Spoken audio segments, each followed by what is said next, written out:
séance publique du Conseil de la MRC de Marie-Chapdelaine. Je voudrais souhaiter une bienvenue particulière à M. Gino Vallée de Planète 100,3, qui est journaliste attitré à notre secteur maintenant.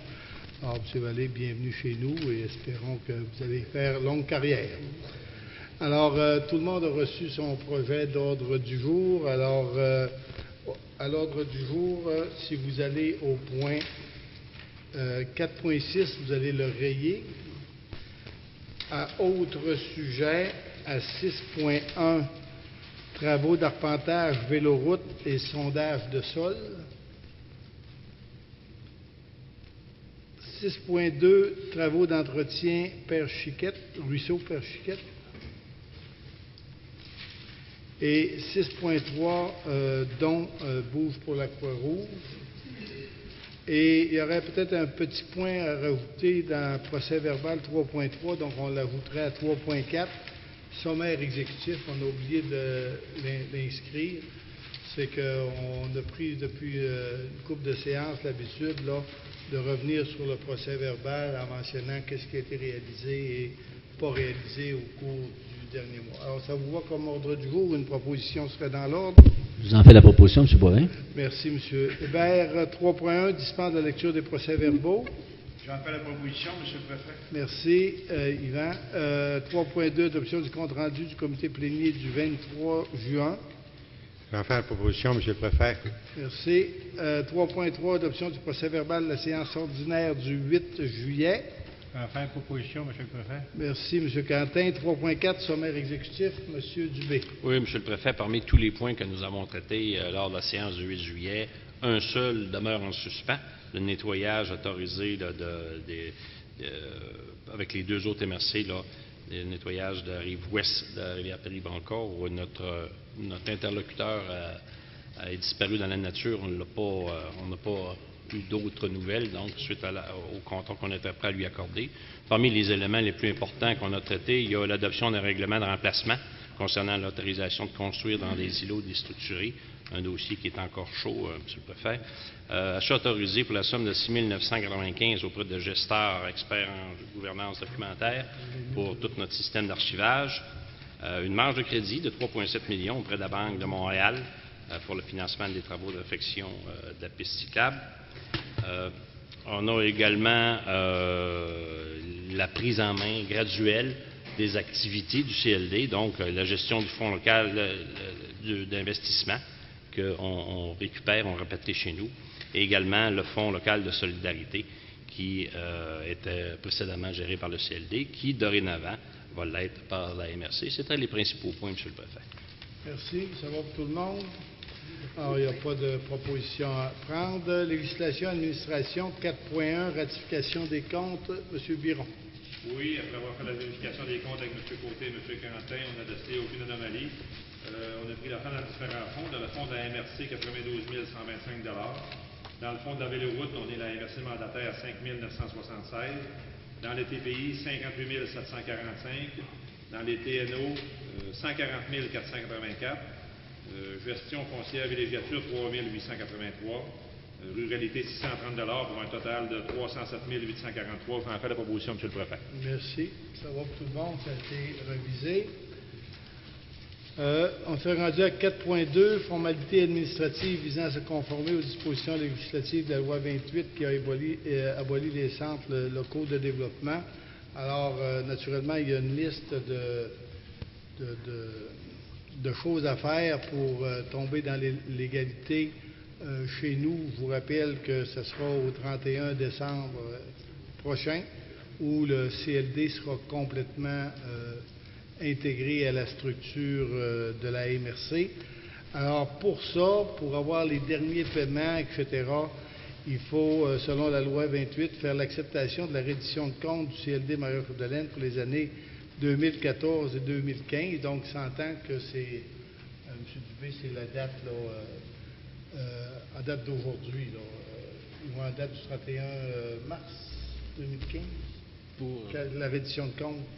La reddition de compte qui est à faire, a été au 20 avril 2015. Alors, au moment où on a transféré officiellement là, les fonds, Alors, donc, la reddition de compte du CLD, ça comprenait toutes les actions qui ont été émises au CLD, toute la comptabilité également, et ça comprenait également là, toute la planif qui était faite. Donc, c'est le rapport, ça équivaut au rapport annuel qu'on fait habituellement là,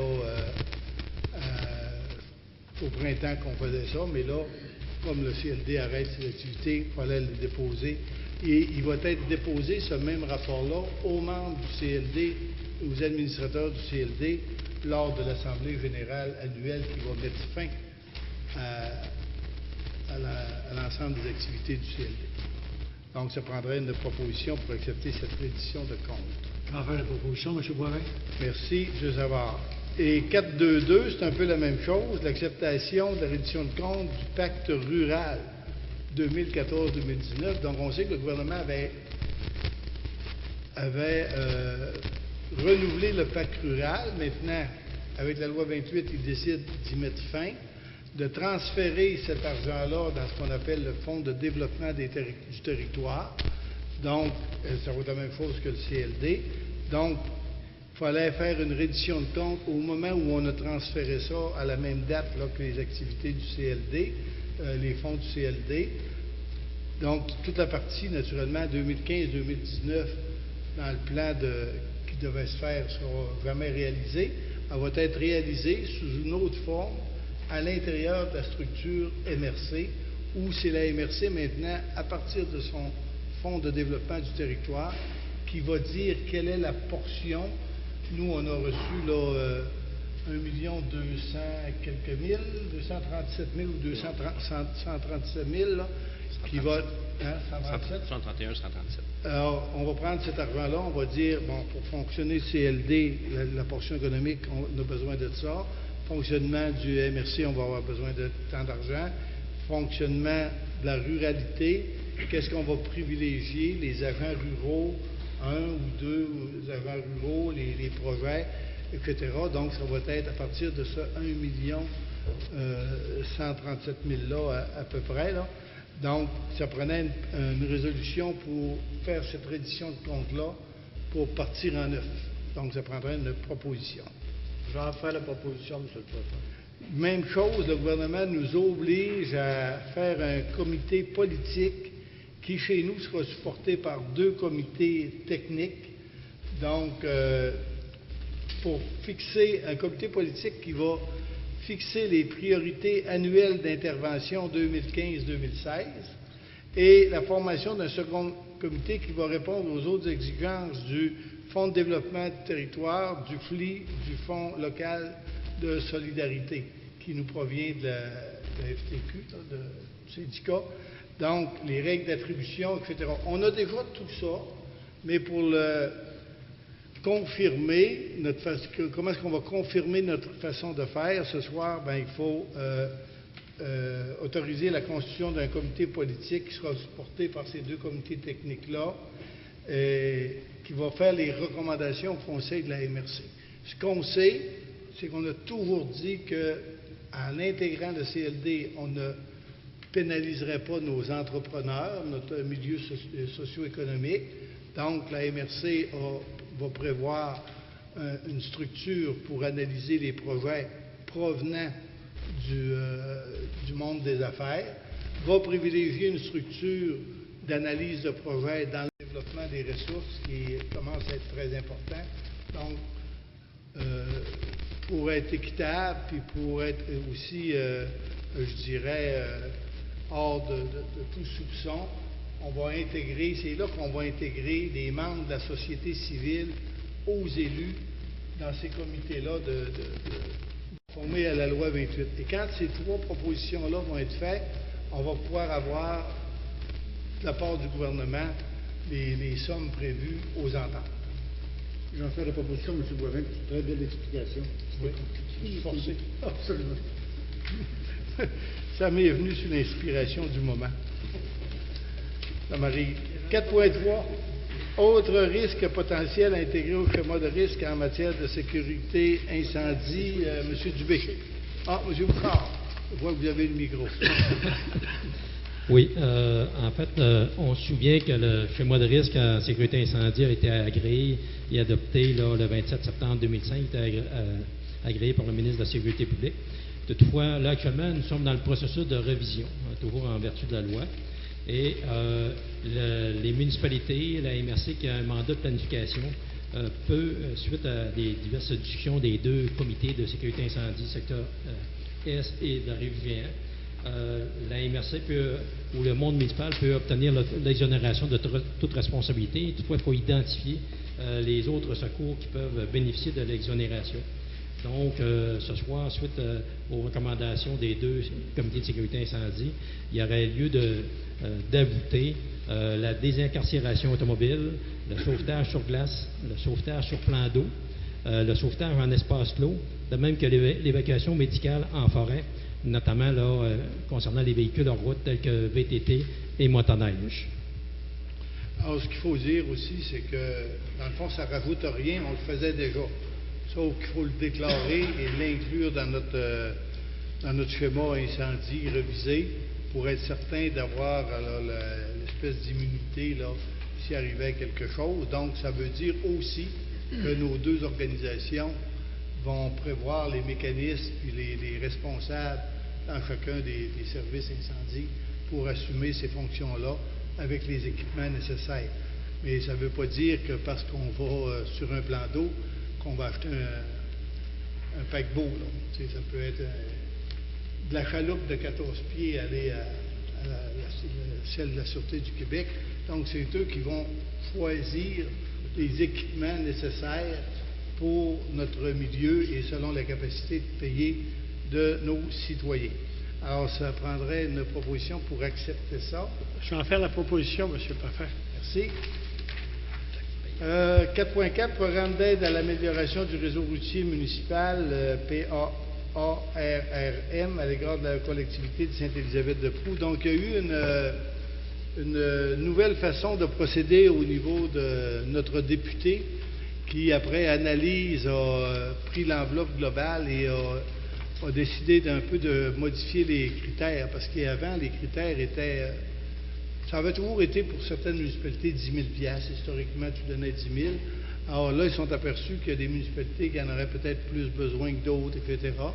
Donc, ils ont refait l'enveloppe, mais pour la municipalité de Sainte-Élisabeth-de-Prou, ça fait un manque à gagner de 3 849 $, donc qui ont été diminués. Alors, on avait planifié pour eux des travaux d'asphaltage de 9 000 $, donc vous comprendrez qu'il y a un manque à gagner. Alors, nous avons adressé une demande à notre député premier ministre pour combler ce manque à gagner-là, parce que la communauté de Sainte-Élisabeth-de-Prou n'a pas un gros pouvoir de taxation. Alors, si les sommes n'étaient pas disponibles par le gouvernement, on va tout simplement aller dans le surplus accumulé, parce que ces travaux-là étaient planifiés et doivent se faire. Donc, ça pourrait représenter un montant minimal de 4 000 ou maximal de 7 000, dépendant de la réponse du gouvernement pour la somme résiduelle de 3 000 $ qui leur manquait. J'en fais proposition, M. le Préfet. Merci, M. Villeneuve. Et après avoir questionné tout le monde, là, je dois vous dire que la majorité, sauf une municipalité ici, là, ont tous diminué par rapport à cette enveloppe-là. Ce qu'on appelait anciennement, je ne sais pas si on l'appelle encore de même, le discrétionnaire du député là, en voirie municipale. Hein? C'est plus que discrétionnaire, tantôt ça va disparaître. Parce que de 40, passer à 13, à 6, je veux dire, nous, à Dolbeau-Municipalité, on a exprimé quand même notre point de vue auprès du député. On a dit que c'était diminué beaucoup.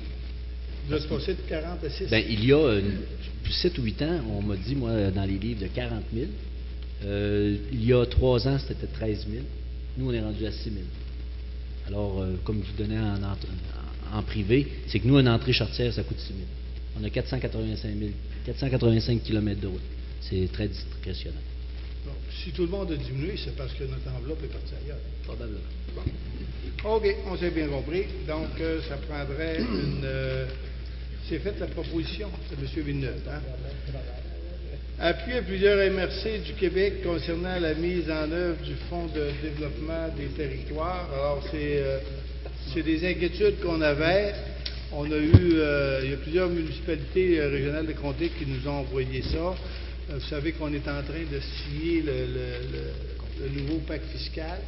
On pense que le ministre va forcer la note un peu pour que le pacte fiscal se signe, soit présenté au maire lors du congrès là, le 23-24 septembre prochain. On nous a dit dans le pacte fiscal, on va vous créer, ce que je disais tantôt, un fonds de développement du territoire. Mais ce fonds de développement du territoire-là ne compense pas pour tout ce qu'on avait. Donc, on nous a donné un montant qui couvre l'année, mais pour nous autres, après vérification, la période couverte serait de 15 mois au lieu de 12 mois. Donc, si on la rapportait sur 15 mois, il faudrait avoir beaucoup plus qu'1 million quelque chose. L'entente sur le FDT stipule que les surplus des CRE et des CLD sont réputés être reçus par les MRC au titre du dit fonds, ce qui est inconciliable avec le pacte fiscal transitoire qui stipulait que les dits surplus seraient retournés aux MRC sans aucune obligation.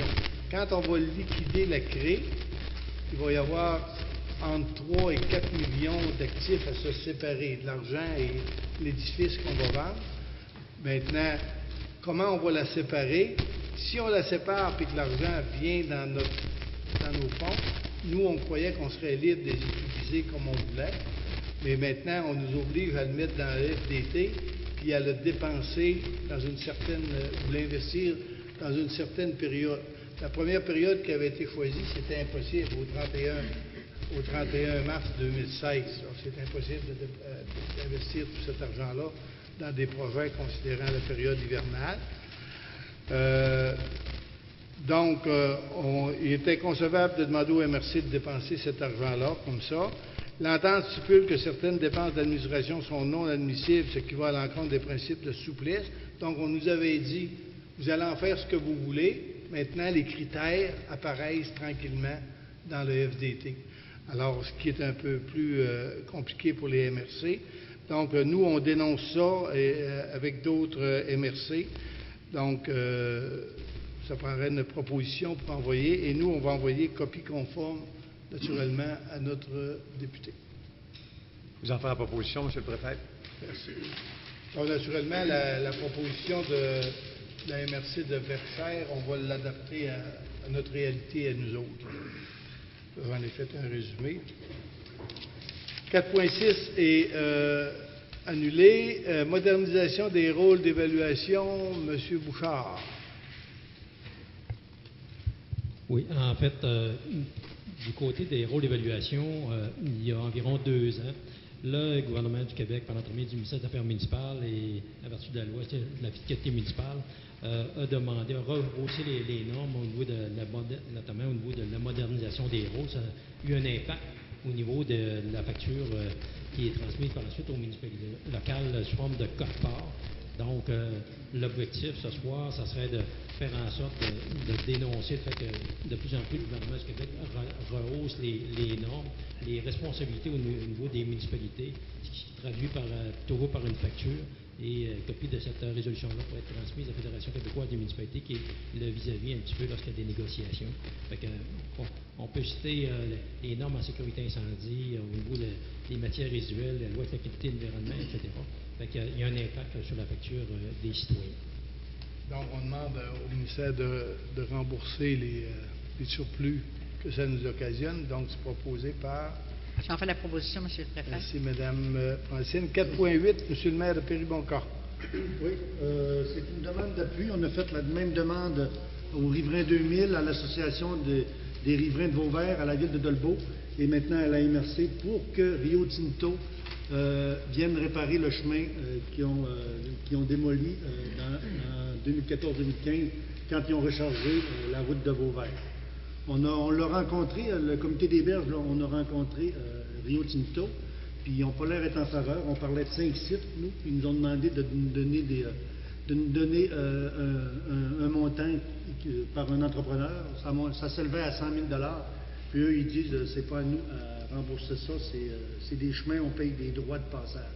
Ça fait que la demande de Péribonca, c'est que la MRC s'implique un peu en nous appuyant pour qu'on ait un volume assez étoffé pour demander à Rio Tinto de, au minimum, réparer les chemins comme ils étaient avant qu'ils entreprennent les premiers travaux. Il y a plus de 8000 voyages de gravier qui ont passé sur nos chemins dans des routes secondaires. Puis si on n'a pas l'appui de la MRC puis des autres municipalités, je pense qu'à 500 habitants, on ne réussira pas. Puis aussi, ce que je peux dire, c'est qu'on a parlé à M. Sirène au début, qui était chargé de projet, il n'y avait pas de problème. Il y a eu un changement de garde aussi pour Rio Tinto. Puis l'autre, on dirait qu'il est peut-être moins ouvert à résoudre un peu notre problématique de notre route. Alors, si vous êtes d'accord, on ne donnera pas cet appui-là à Péribonca.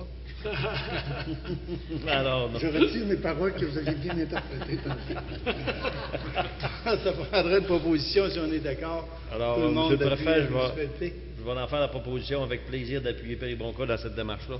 Je pense que c'est important, puis il faut envoyer un message clair à ceux qui utilisent les chemins et qui ne réparent pas. Là. C'est terminé parce que c'est au frais des municipalités. Alors, ça me fait plaisir d'appuyer cette. Puis pour M. Oui, Goulet, monsieur. on sait très bien que ça a servi à recharger les plages dans le secteur de Vauvert. Et quand cette chose-là s'est présentée, c'est 9500 voyages en passant aller et 9500 au retour. Nous, on a demandé à la compagnie de passer dans l'autre secteur, d'autant plus que le banc d'emprunt était plus près. Et on se rend bien compte que si on les avait laissés passer sur le chemin de Vauvert, en quel état ils se seraient retrouvés aujourd'hui et qu'est-ce qu'on aurait eu comme réponse? Ben, il était pas mal brisé d'avance. Donc, notre prudence nous a servi, ça n'a pas servi malheureusement beaucoup les gens de Péribonca et on en est très déçus. Mais nous aussi, à la ville de Debout-Station, on va vous appuyer, M. Goulet, parce que c'est pas acceptable qu'une compagnie traite les riverains de cette manière-là. Puis, on sait, on est en discussion avec le comité des berges, qu'on appelle ça la protection durable là, du lac. Et on est embarqué dans une bonne discussion de fond. Ça marche. Merci. Au revoir, M. Goulet. Merci. 5.1, avis de conformité au schéma d'aménagement et de développement révisé, projet de règlement de la ville de Debout-Mistassini réussissant le projet particulier de construction, modification et d'occupation d'un immeuble. M. Potvin. Oui, comme vous le savez tous, nous sommes amenés à mettre en vigueur ou à approuver les règlements que les municipalités adoptent. La ville de Debout-Mistassini adopte un nouveau type de règlement qui va lui permettre d'agir dans certains cas aux projets qui sortent de l'ordinaire, aux projets particuliers. Donc, l'analyse du règlement a été faite en comité, on en a discuté à la table du conseil, et à la lumière de tout ce qui a été recensé, il y a une recommandation d'approuver le règlement pour éventuellement avoir à approuver dans un second temps les projets que la ville nous soumettra. Donc, ce soir, tous les documents relatifs au règlement sur les projets particuliers de construction, et je vais me servir de l'acronyme, le PPC-MOI. Donc, pour ce document-là, on vous en recommande l'acceptation. J'en fais la proposition, M. le Préfet. C'est beau, merci. Demande de dérogation mineure aux instruments d'urbanisme des territoires non organisés. On a eu deux demandes. Un concernant sur la ZEC Rivière-Aurora, au lac Caline, le requérant était M. Michel Boilly, alors pour une implantation d'un patio. Et l'autre demande, M. Daniel Boivin, ZEC des Passes, au lac des Passes, zone récréo-forestière, pour une fosse septique à 20 mètres du lac au lieu de 25 mètres. Alors, il y a eu des rencontres du CCU. M. Potvin. Oui, il y a eu différentes rencontres suivant les règlements en vigueur. Donc, le CCU s'est réuni. Ce soir, avant la réunion, il était prévu une consultation publique. Les gens ne se sont pas présentés. Donc, à la lumière des recommandations du CCU, le projet d'agrandissement du patio à l'intérieur de la zone riveraine n'est pas recommandé. Et le projet d'installation de l'élément impurateur qui vient corriger une installation non conforme, mais qui correspond au règlement sur l'évacuation et le traitement des eaux usées, est recommandé pour approbation. Ça va pour tout le monde? Oui.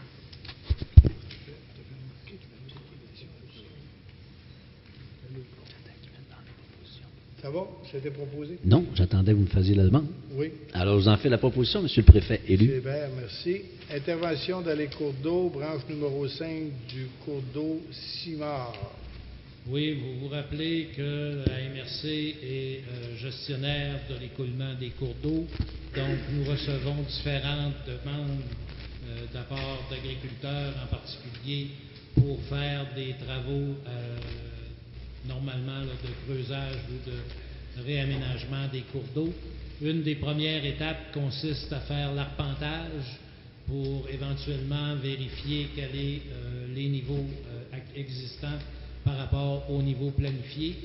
Donc, on vous recommande ce soir, là, tel qu'il a été approuvé lors de la rencontre plénière, d'accorder le contrat d'arpentage. Ça va? Proposé par Je vais faire la proposition, M. le Préfet. M. le maire de Saint-Augustin. Ruisseau Père-Chiquette, on a une Dans le cas recommandation. du ruisseau Père-Chiquette, toujours pour la même procédure, nous avons un producteur agricole qui nous a demandé de réaliser un bassin de sédimentation en amont de sa propriété afin de recueillir, s'il y a lieu, les sédiments qui peuvent s'écouler au printemps. Donc, ce n'était pas à l'intérieur des plans initiaux. Il faut faire une demande de certificat d'autorisation pour lequel on doit avoir recours à un groupe ou à un conseiller. Donc, il est recommandé ce soir d'accorder au groupe conseil agricole un mandat pour un montant de 3 000 avant taxe là, pour réaliser les travaux. Ça va? Je vais faire la proposition, M. le Préfet. Merci. Le Père-Chiquette, là, M. Vallée, préparez-vous, on a encore pour 10 ans d'en parler. C'est un ruisseau que ça fait déjà 20 ans qu'on parle. Alors, vente d'un terrain de villégiature en 541 dans le secteur Sous-Bail, dans le secteur de Vauvert, Mme Kirouac et M. Vincent Duguay. On a comment on appelle ça? Une autorisation ou une offre. OK, une offre d'achat et qui est recommandée, une recommandation par M. Yannick Morin, c'est ça le mot que je cherchais.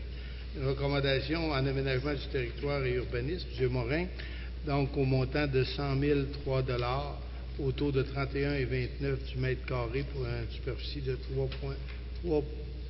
205 mètres carrés.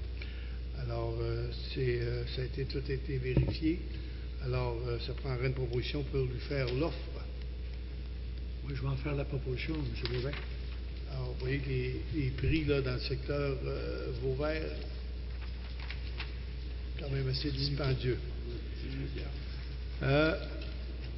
Adjudication de contrat dans le cadre des activités de nature forestière en 5.4.2.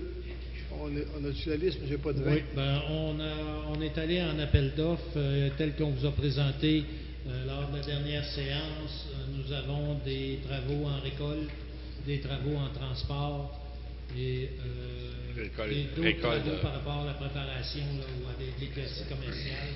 Donc, vous avez la liste des différents soumissionnaires. On vous recommande des plus bas soumissionnaires conformes. Ça va pour tout le monde? Alors, c'est sous...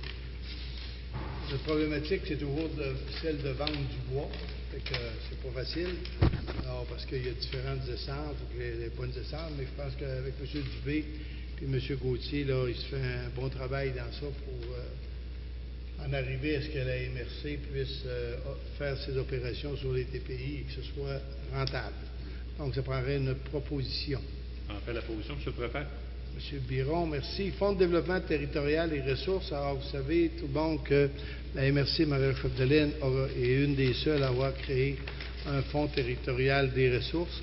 Donc, nos fonds, comme celui de la rivière Péribonca, barrage de Péribonca sont dans ça, les fonds Val-Jalbert et futurement la 11e chute, les Bleuetières. Donc, ce sont tous des fonds dédiés à l'amélioration de la qualité de vie de nos communautés. Alors, il y a eu une réunion ce matin. Alors, le fonds territorial des ressources se divise en 3. Le premier fonds, c'est un fonds volet municipal où on accorde un pourcentage à des projets présentés structurants présenté par les municipalités. Nous avons le volet 2 qui est un fonds de développement supralocal ou structurant supralocal qui doit desservir plus d'un territoire là, sur le territoire de la MRC ou desservir la MRC au complet. Et le troisième volet qui représente 20 du fonds, qui est le volet fonds impact, où là, on aide les entreprises privées, ce qu'on appelait avant, ce que le CLD faisait avant dans sa mission. Alors, on a eu une réunion ce matin, on avait des projets dans le fonds municipal et dans le fonds projet structurant.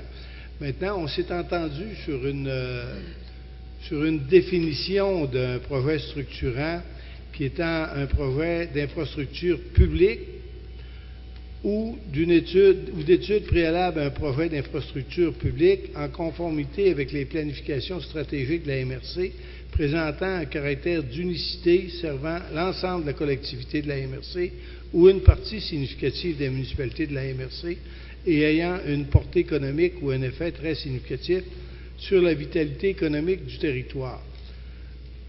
Donc, ce matin, on a dit qu'on devait retenir la liste des infrastructures publiques considérées. Donc, on avait demandé à chacune des municipalités de nous faire parvenir ce qu'ils pensaient avoir comme structure soit unique ou soit structurante pour l'ensemble du territoire. Donc, il y a des municipalités qui en avaient, d'autres qui n'en avaient pas. Je pense que le plus bel exemple récent, c'est la piscine intérieure de la ville de Dolbeau-Mistassini, qu'on reconnaît comme un équipement supralocal. Des équipements qui ne passent pas la rampe de l'unicité, exemple les arénas. On en a 5 sur le territoire, donc c'est pas admissible. Donc, on a essayé de regarder là, l'ensemble des structures et il faut vraiment que ce soit structurant pour un territoire ou une partie du territoire. On a également révisé la capitalisation du fonds Impact, donc on a pris congé pour un montant de 250 000 dans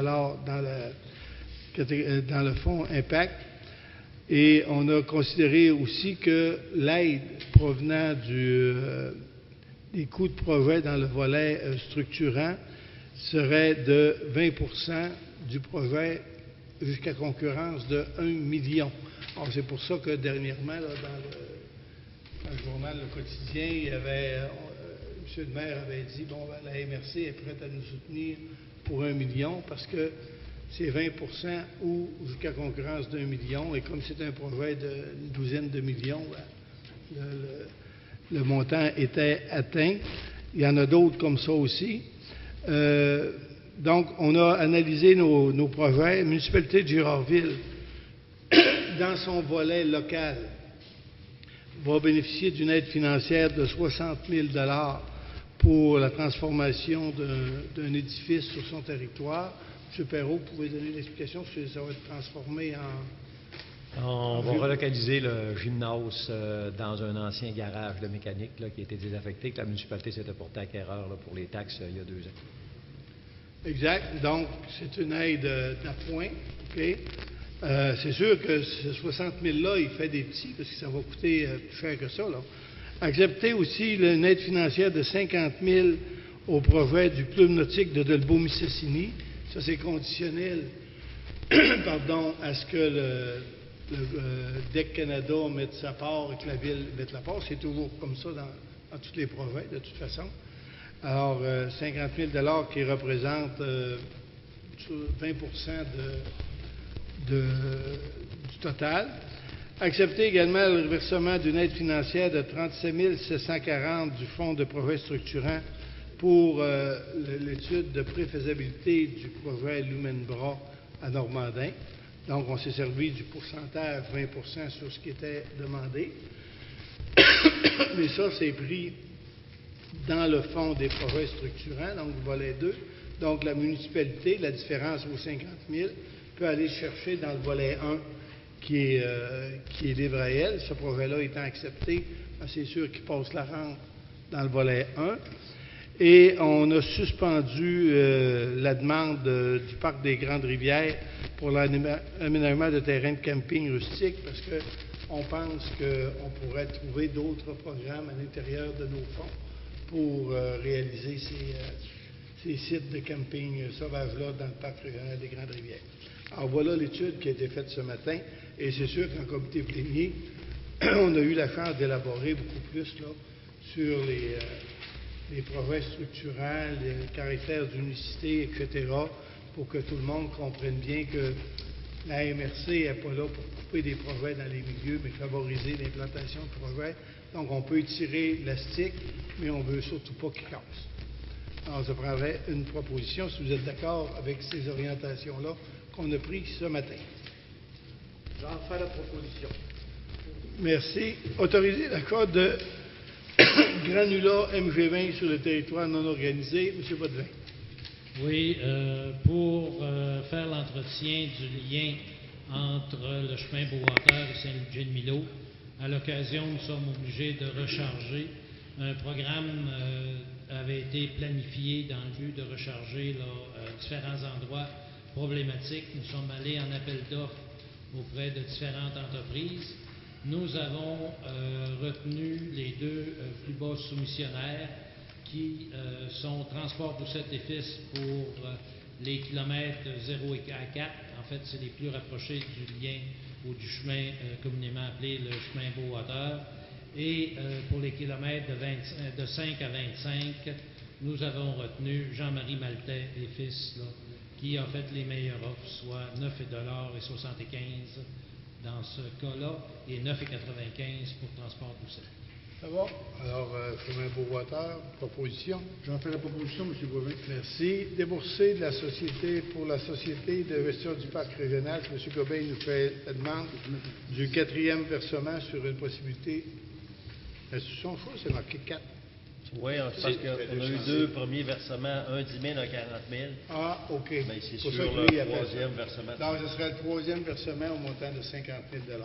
C'est ça. C'est beau. Expliquez de même, ça va bien. Comment vous avez dit ça, M. Goulet? Je vais en faire la proposition, M. Non, Boivin. mais bien expliqué comme ça. Très bien expliqué. C'est bien bon. OK. Alors, 6.1, travaux d'arpentage, véloroute et sondage de sol. Alors, vous savez que la MRC est mandataire pour les travaux de la véloroute, donc ce qu'on appelle le CIC, la Corporation intermunicipale de coordination de la véloroute. Donc, Jacques, deux petits travaux. Oui, en fait, là, c'est le début des travaux à Métabetchouan. Comme à chaque fois, on procède avec la même manière, c'est-à-dire qu'il faut donner un contrat d'arpentage. Donc, nous sommes allés avec une firme qui travaillait dans le secteur suite à une rencontre avec la municipalité de Métabetchouan. Donc, le travaux sera accordé à la firme Cahouette Thériault et Associés de Roberval pour un montant de 3 000 $ plus taxes. Et dans un second temps, nous sommes allés en évaluation pour faire effectuer des sondages. C'est un secteur très problématique dans le secteur Métabetchouan de la Calacroix. Donc, on veut faire réaliser des sondages jusqu'à 2 mètres de profond. Nous avons obtenu 2 propositions, Englobe et Inspexol. Donc, après analyse, c'est la firme Inspexol qui a obtenu le contrat pour un montant de 6 404 $ plus taxes. Ça va? OK. Alors, proposé par... Enfin, proposition, M. le Préfet. OK. Alors, 6.2, travaux d'entretien du Père Chiquette. Oui. Ah, il revient déjà. En fait, Père Chiquette, nous sommes rendus là, à la dernière phase de la remise en état du cours d'eau qui s'est faite à plusieurs occasions de 1956 dans les années 80 et on est allé refaire. Donc, on est allé par appel d'offres auprès de 5 fournisseurs d'équipements. Donc, actuellement, la meilleure proposition qui répond à tous les critères de l'appel d'offres et qui nous a fourni le plus bas prix est la firme du Four et Frères Incorporé pour un montant de 21 558. Je vous rappelle que ce montant-là est un montant estimé d'heures. Donc, tout le monde est ramené sur le même nombre d'heures. Et les travaux sont amorcés, travaux qui vont être facturés auprès des municipalités pour après être rechargés aux producteurs agricoles. Qui, lui, va réclamer en taxes le montant qu'il a investi sur sa terre. Alors, proposé par... J'en fais la proposition, Monsieur le Préfet. Merci. 6.3, Beauce-la-Croix-Rouge. Alors, depuis quelques années, la MRC a largement contribué là, à remettre sur pied la Croix-Rouge ici dans le secteur pour les interventions après les sinistres, particulièrement les sinistres incendies. Alors, les municipalités ont tous fait leur part. On a réussi également à avoir une banque de bénévoles. Même le monsieur qui est venu me rencontrer, M. Bérubé, avec Mme Tapin, disait que c'est sûr que des bénévoles en pleine nuit, là, c'est tout le temps plus difficile à avoir, mais ils réussissent quand même à en avoir. Alors, ils nous avaient fait une demande de 1 500 $, mais compte tenu que les municipalités ont déjà contribué dans l'exercice de Beauce pour la Croix-Rouge, on recommande un montant de 1 000 $ pour la Croix-Rouge, montant qui reste dans le milieu. Alors, ça prendrait une proposition. Alors, oui, j'en fais la proposition, M. le Préfet, puis je voudrais spécifier qu'il y a cette activité-là se tient dimanche, le 13 septembre, au complexe sportif de Dolbeau. On peut marcher 5 km, on peut courir 10 km ou pédaler 25 km. Ou les autres seront au Festival du Présent, Saint-Stanislas. Vendredi, samedi, dimanche. Combien de kilomètres dans Saint-Stanislas ici? 16 kilomètres. Allez, j'y vais avec ton frère. Et en même temps, nous avons délégué M. Bouchard à Bicyclon pour la Fondation au cégep de Saint-Félicien. Alors, merci de vous impliquer. Alors, ce qui épuise l'ordre du jour, est-ce qu'il y a des questions supplémentaires à ma droite? Ça va à ma gauche, dans la salle. Oui, OK, après? C'est ça que vous dites? Les faites après? Oui, la Ville, ça fait quelques années qu'elle s'est engagée. Est-ce que vous puissiez vous brancher dans le système? Je vous remercie de me proposer la question. C'est que lundi passé, à l'Assemblée publique de la Ville de Beaumistassini, nous avons adopté le budget et nous aurons bientôt, avant les fêtes, des nouveaux microphones et un appareil adapté. Des nouvelles chaises? On regardera ça, M. Pilote. C'est bon. M. Potvin, s'il vous plaît. Oui, pour revenir au dossier de Péribonca et RTA, est-ce qu'il pourrait y avoir des recours juridiques s'ils ne veulent pas se conformer? Parce que est-ce que vous avez des preuves que la route s'est vraiment détériorée?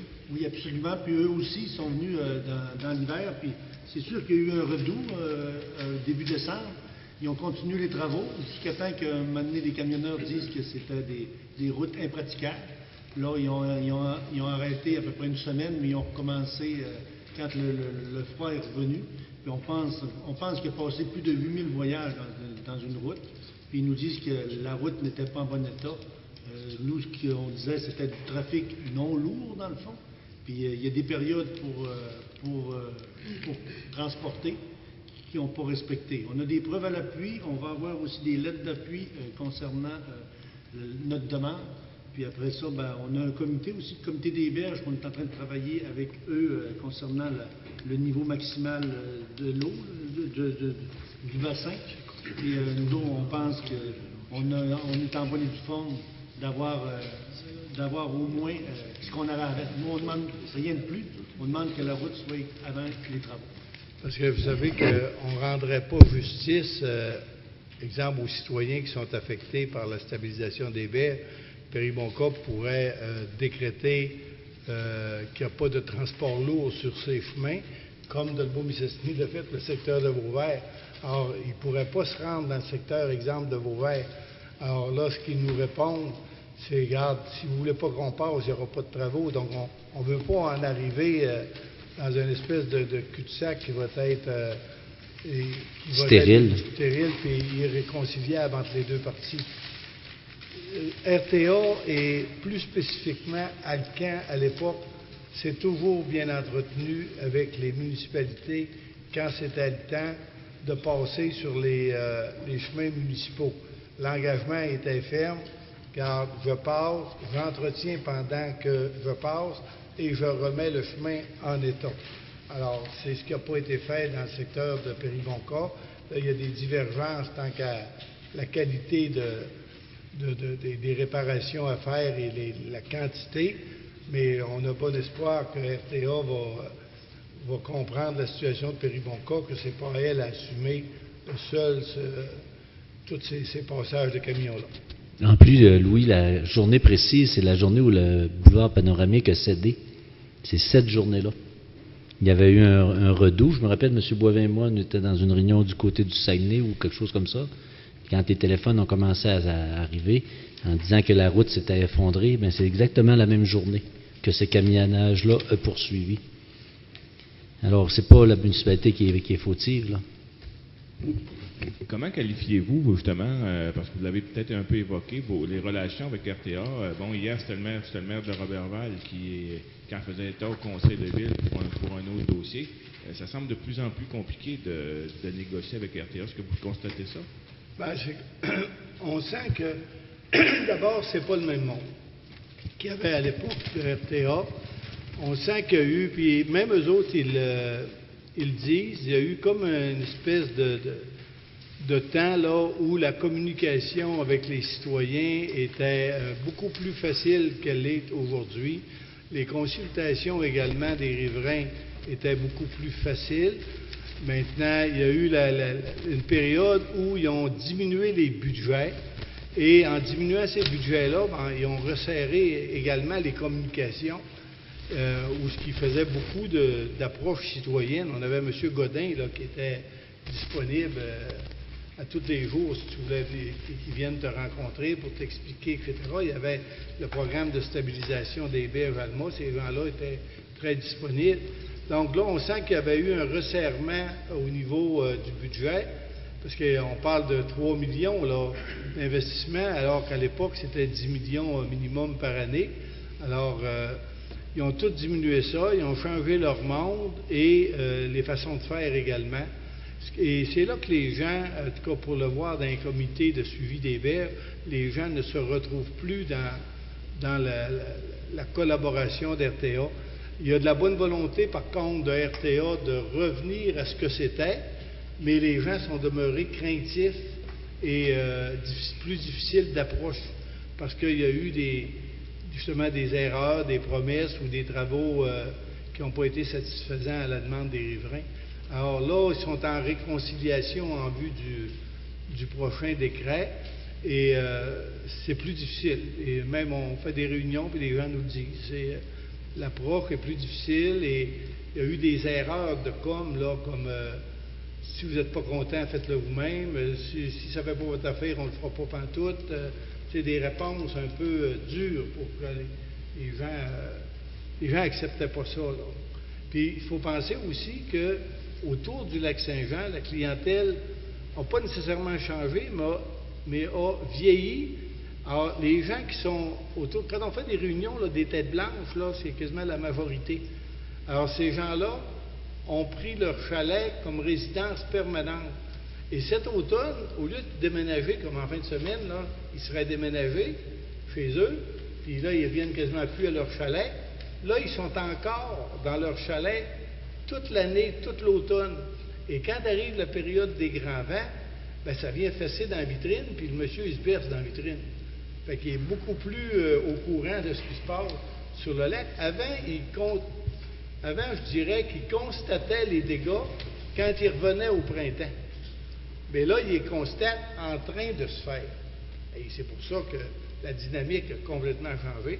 Et c'est pour ça qu'on a créé le comité des parties prenantes du lac pour le prochain décret.